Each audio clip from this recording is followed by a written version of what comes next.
Hello दोस्तों, क्या हाल चाल है आपका। इस वाली वीडियो में हम बात करेंगे कि आपके अंदर जो चुल मच जाती है किसी चीज़ को खरीदने की, बेफालतू की, आपकी उसकी ज़रूरत भी नहीं है, तब भी आप कहते हैं। इससे आपका जो एक्सपेंस है बहुत ज़्यादा बढ़ जाता है, आपकी सेविंग्स कम हो जाती है और आप जो इन्वेस्टमेंट वगैरह है वो भी नहीं कर पाते हैं अच्छे से, क्योंकि आपकी जो सारी मनी है वो इधर ही लग चुकी होती है चीज़ें खरीदने में।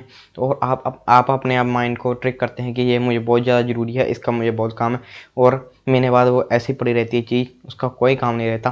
तो इस वाली वीडियो में हम देखेंगे कि उस चिल को कैसे पहचाना जाए कि ये असली में हमें इस चीज़ की ज़रूरत है कि नहीं है, और हम अगर इस चीज़ की ज़रूरत नहीं है तो हम अपने आप को कैसे कंट्रोल करें कि हम उस चीज़ को ना खरीदें और हम उस पैसे को बचाएं और सही जगह पर इन्वेस्ट करें। और ये सिर्फ आपका जो सिर्फ पैसा वेस्ट नहीं करिए, ये आपका टाइम भी वेस्ट करिए। जो आप चीज़ें ढूंढ रहे हैं, ले रहे हैं, उधर टाइम के लिए अपना जो काम है वो प्रोक्रास्टिनेट कर रहे हैं, एंड जो अब आपका जो प्रेजेंट काम है वो भी आप नहीं कर पा रहे। तो ये बहुत ज़्यादा नुकसान करती हैं ये चीज़ें। और ये ऐसा टॉपिक है जो जिसके बारे में जो लोग ज़्यादा बात नहीं करते, तो हम इस वाली वीडियो में सब कुछ A to Z क्लियर करेंगे, आप कैसे इस प्रॉब्लम को सॉल्व कर सकते हैं। ये चीज़ होने का कारण क्या है, तो मैं इसके कुछ कारण हैं, जैसे कि अपने आप को हाई स्टेटस दिखाना किसी और से। तो हम किसी से कम्पीट करना चाहते हैं कि हाँ भी मैं उससे ज़्यादा अच्छा दिखता हूँ, मैं उससे ज़्यादा अच्छे कपड़े पहनता हूँ। तो ये हाई स्टेटस दिखाने के लिए कुछ लोग करते हैं। कई लोग अपने आप को मानते नहीं कि मैं इसलिए करता हूँ, बट वो इसी कारण के लिए ये कर रहे होते हैं। और जो सेकंड रीज़न है वो है लालच। आपके किसी चीज़ का ये भी चीज़ ले लूँ, जैसे बच्चे करते हैं कि मेरे पास सभी चीज़ होनी चाहिए जो किसी के पास है। चलते हैं अपने तीसरे कारण की ओर। तो तीसरा कारण होता है कि हमारी जो गंदी आदत है, हमें आदत लग चुकी होती है किसी भी चीज़ को देखकर हमें कोई पसंद आ जाती है तो हम उसको खरीदने के लिए बहाने लगाते हैं, और ये आदत बहुत ज़्यादा गंदी होती है और छोड़नी भी काफ़ी ज़्यादा मुश्किल हो जाती है। तो हमें इसको छोड़ने के लिए काफ़ी ज़्यादा मुश्किलें का सामना करना पड़ता है। और लास्ट रीज़न कि आपके अंदर पेशेंस नहीं है किसी चीज़ को। अगर आप में पेशेंस नहीं होगी तो आपको होगा कि जल्दी से जल्दी ये मुझे चीज़ मिल जाए तभी मैं अपना काम कर पाऊँगा, तो आपके अंदर जो पेशेंस है वो चली जाती है पूरी तरह से। तो इसके कारण भी ये गंदी आदत आपको लग जाती है।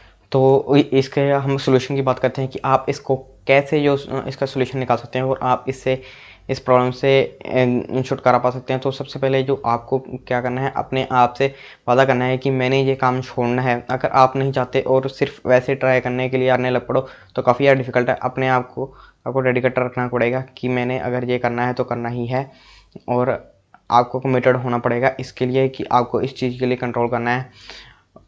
और चलिए चलते हैं हम सेकंड स्टेप की ओर, आप आगे कैसे कर सकते हैं। बहुत लोग बहाना लगाते हैं कि मैं अपनी जो चीज़ें अपग्रेड कर रहा हूँ, बट उस अपग्रेड की ज़रूरत नहीं होती है। जैसे किसी के पास कोई कैमरा हो, वो अच्छे से उसके साथ काम कर रहा हो, उसका अपग्रेड करने का मन है, तो उसकी इतनी इनकम भी नहीं होती, वो अपने लोन्स वगैरह ले लेता है उसको अपग्रेड करनी। तो मैं आपको बताऊँ, अगर आपके पास कोई चीज़ लेने के लिए 10 गुना पैसा नहीं है तो आप उसको अफोर्ड नहीं कर सकते। अगर आपने कोई चीज़ खरीदी तो अगर आप 10 बार नहीं खरीद सकते तो वो आप नहीं खरीद सकते। तो मेक श्योर कि वो आप मत खरीदिए, क्योंकि वो आपके लिए आउट ऑफ बजट है। और तो ये बहुत ही ज़्यादा गलत चीज़ है, और ये जो गरीब लोग हैं वो यही चीज़ करते हैं। और ज़्यादा EMI वगैरह, लोग अपनी जो तनख्वाह होती है उतनी की तो EMI कर लेते हैं, जो गाड़ी ले लेते हैं ऐसे। तो ये काफ़ी ज़्यादा मतलब गंदी आदत है, क्योंकि उनको जागरूकता नहीं है।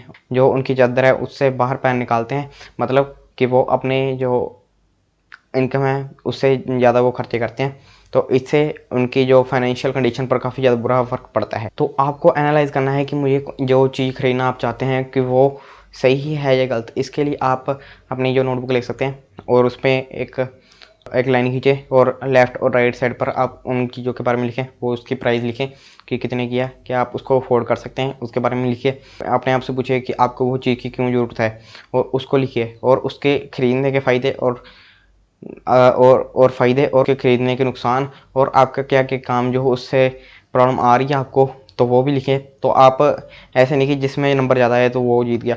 आपको प्रायोरिटी देनी है। अगर आपका काम रुक रहा है, जैसे आपने थोड़ी सी और इनकम करनी है, अगर आप अपग्रेड कर लेते किसी चीज़ को और ज़्यादा कर सकते हो। जैसे कि आपका कोई लैपटॉप है, वो 4K तक एडिट नहीं कर पा रहा, पर आपके जो ज़रूरत है वो 4K एडिट करने की है, क्योंकि आपको 4K वीडियोस एडिट करनी पड़ती हैं। तो इस मामले में आपका अपग्रेड करना ज़्यादा सही हो जाता है, क्योंकि वो आपके लिए इनकम जनरेट करने वाला है। और इसलिए आपको अपने आप से एनालाइज करना है कि आपने को वो चीज़ क्यों खरीदनी है, और अगर आपके वैसे कपड़े खरीदने हैं कि आपके पास बहुत ज़्यादा कपड़े हैं, आपको खरीदने हैं बस किसी को दिखाने के लिए, तो आपको उस चुल को कंट्रोल करना पड़ेगा अपने आप के अंदर की, और अपने आप को कहना पड़ेगा कि अगर मुझे ज़रूरत पड़ी तो मैं 30 दिन के लिए रुकूंगा, और मेरे 30 दिन के बाद भी ज़रूरत पड़ी तो फिर मैं खरीदूंगा, नहीं तो मैं नहीं खरीदूंगा। क्योंकि अगर 30 दिन तक आपको पता लग जाएगा कि आपका उससे बिना काम चल रहा है कि नहीं, तो आप उस जो पैसे को सही जगह पर इन्वेस्ट कर सकते हो। और अगर आप कोई चीज़ चाहते भी हो, अगर लेनी चाहते हो, तो आपका बजट होना चाहिए कि मैंने इस महीने जो मेरे शौक की चीज़ें मैंने लेनी है तो वो कितने पैसे तक की लेनी है, उससे ऊपर मैं खर्चा नहीं करूँगा। तो आप खरीद सकते हैं, जिस चीज़ को आपका शौक है वो खरीद सकते हैं, बट आपका वो बजट आपने पहले से सेट किया होना चाहिए। ऐसा नहीं कि कोई भी चीज़ का जी करा तो आपने ले लिया और आपकी सारी जो इनकम है वो ख़त्म होगी।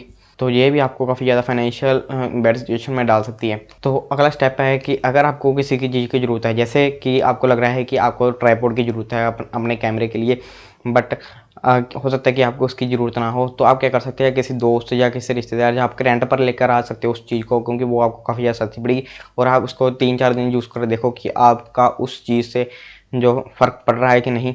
अगर नहीं पड़ रहा तो आप मत लीजिएगा, क्योंकि आपका बहुत ज़्यादा नुकसान होगा अगर आपने ये वो चीज़ खरीद ली और उसके बाद आप उस चीज़ को, अगर आपको वो चीज़ किसी यूज़ में ना आए और आपके जो पैसे वो वेस्ट हो जाए, तो सबसे ज़्यादा बेस्ट है कि किसी दोस्त वगैरह अगर उसके पास हो तो उसकी चीज़ यूज़ कर देख लो कि आपको काम आ रही है। और अगर आप रेंट वगैरह ले लो, अगर आपके दोस्त किसी रिश्तेदार के पास नहीं है तो आप उसको रेंट ले सकते हैं और आपको काफ़ी ज़्यादा कम पैसे पे करने पड़ेंगे और आपको अपनी ज़रूरत का भी पता लग जाएगा। तो आप जुगाड़ भी लगा सकते हैं। अगर आप जुगाड़ लगाते हैं, किसी चीज़ की ज़रूरत है आपको, अगर आप जुगाड़ लगाकर उसको सही कर लेते हैं, तो जुगाड़ टेक्नोलॉजी आपको बहुत ज़्यादा जो पैसा बचा सकती है। तो इसके बहुत ज़्यादा एग्जांपल है, जैसे जो लाइटिंग सेटअप बहुत ज़्यादा महंगे आते हैं, अगर आप लाइटिंग सेटअप खुद बना लेते हैं, जैसे जो एलईडी लाइट्स आती हैं वो 200 रुपये की आती हैं, और अपने कमरे में आप 10 तो ज़्यादा कह दी मैंने, अगर 5 एलईडी लाइट भी लगा देते तो काफ़ी ज़्यादा आपकी लाइट हो जाएगी और आप कम आईएसओ और जैसे भी आप शूट करना चाहें वो कर सकते हैं। तो ये आपको ज़्यादा फ्लेक्सिबिलिटी देगी, क्योंकि आपको बहुत ज़्यादा पैसा बच रहा होगा इससे। तो ये जो कार्ड टेक्नोलॉजी आप यूज़ कर सकते हो, मतलब मैंने आपको एग्जांपल दी है ऐसे, तो आप जो कार्ड टेक्नोलॉजी यूज़ कर काफ़ी ज़्यादा पैसा बचा सकते हो। और उसके बाद चलिए चलते हैं और नेक्स्ट स्टेप की ओर। तो मैं बता दूँ, जो अपनी जो पेमेंट वगैरह है वो कैश ऑन डिलीवरी करते हो तो आपको काफ़ी ज़्यादा उससे फ़र्क आपको देखने को मिलेगा, क्योंकि आप अगर कैश ऑन डिलीवरी करते हो तो आपको पता लगेगा कि आपके हाथ से कितना ज़्यादा कैश जा रहा है। अगर आप ऑनलाइन पेमेंट करोगे तो आपको पता नहीं लगेगा कितनी आपने पेमेंट कर दी, एक बार में 10,000 20,000 चला जाता है और हमें पता भी नहीं चलता, क्योंकि हमने तो जस्ट एक क्लिक किया है। अगर हम अपने हाथ से 10,000 रुपये किसी को दो तो हमें वो मोटी रकम देखकर पता लगता है कि हमने पैसे दिए हैं और हमारे कहीं पर पैसे गए हैं। तो मेक श्योर कि आप जो कैश ऑन डिलीवरी को यूज़ करें मैक्सिमम टाइम, और उससे काफ़ी ज़्यादा आपको जो फील होगा कि आपका पैसा जा रहा है। एंड द लास्ट, अगर आपको किसी चीज़ की ज़्यादा ज़रूरत नहीं है और आप थोड़े टाइम बाद ही आपको उसको अपग्रेड करना है, तो मैं बता दूं कि अगर सेकंड हैंड चीज़ें आप लोगे तो आपको काफ़ी ज़्यादा सस्ते में पड़ेगा और काफ़ी ज़्यादा आप प्रॉफिटेबल रह सकते हो अपने जो बिज़नेस में। जो लोग अपग्रेड करते हैं उनको पुरानी चीज़ें निकालनी होती है, तो आप उनसे ले सकते हो, क्योंकि वो चीज़ें इतनी यूज भी नहीं होती और आप उसको यूज़ कर सकते हैं। आप उसकी कंडीशन पहले देख सकते हैं, अगर कंडीशन अच्छी है तो आप काफ़ी ज़्यादा सस्ते में आपको पड़ने वाली चीज़ तो आप ले सकते। तो सेकंड हैंड चीज़ों में आपको बार्गेनिंग करने का काफ़ी ज़्यादा मौका मिल जाता है, तो आप काफ़ी ज़्यादा बार्गेनिंग कर अपना पैसा भी बचा सकते हैं। तो ये चीज़ें थी, जो स्टेप थे कि अगर आप फॉलो करेंगे तो अपने अंदर जो चुल मचती है जगत में कि हाँ मैंने ये चीज़ खरीदनी है, तो आप इसको कंट्रोल कर सकते हैं और अपने फाइनेंशियल बर्डन को बचा सकते हैं। और काफ़ी ज़्यादा मैंने आपको वैसे भी टेक्निक बता दी है कि आप कैसे अगर कोई चीज़ खरीदते हैं तो कैसे आपको खरीदना चाहिए और कैसे अपने जो प्लान्स करने चाहिए, और उसको जुगाड़ टेक्नोलॉजी लगाकर भी आप अपने पैसे बचा सकते हैं। आई होप कि आपको ये वाली वीडियो अच्छी लगेगी। अगर आपको ये वीडियो अच्छी लगी तो make sure to subscribe and like this video. हम ऐसी अच्छी वीडियो लाते रहते हैं। तो चलिए मिलते हैं अगली वीडियो में, तब तक के लिए गुड बाय।